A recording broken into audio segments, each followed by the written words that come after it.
Hi friends, காலையில எங்களுக்கு இப்படி தான் போச்சு பாருங்கள். கார்த்திகை தீபத்து அன்னைக்கு வீட்டு வாசல் எவ்வளோ தண்ணி போயிட்டுருக்கு பாருங்கள், மழை பெஞ்சி.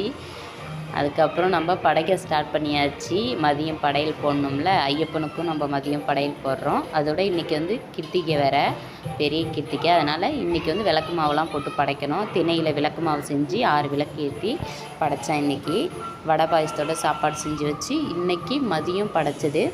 சாயந்தரமாக தான் அண்ணாமலையார் தீபம் கண்டு தான் அண்ணாமலையாருக்கு படைக்கிறது, இப்போ படைக்கிறது கிடையாது.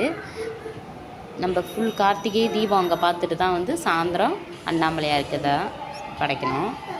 இப்போ பாருங்கள், முருகருக்கு படைச்சாச்சு, சாப்பாடு செஞ்சு வச்சு நைவேத்தியம் பண்ணியாச்சு. இன்றைக்கி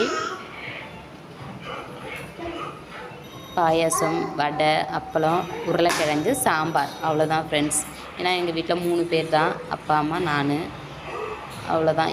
எங்களுக்கு கொஞ்சமாக, அது எங்கள் அப்பா எதுக்கு வடைலாம் போட்டேன்னு திட்டினாங்க தான். நான் தான் சரி சாமிக்கு படைக்கணுமேனு ஊற வச்சேன். கடையில் வந்து வடை தான் எந்த நேரமும் உளுத்த வடையை தான் போடுவாங்களா, அதனால் வேணான்னாங்க.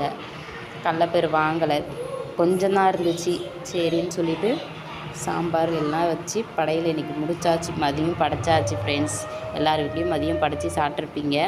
இந்த வீடியோ பிடிச்சிருந்தா லைக் பண்ணுங்கள்.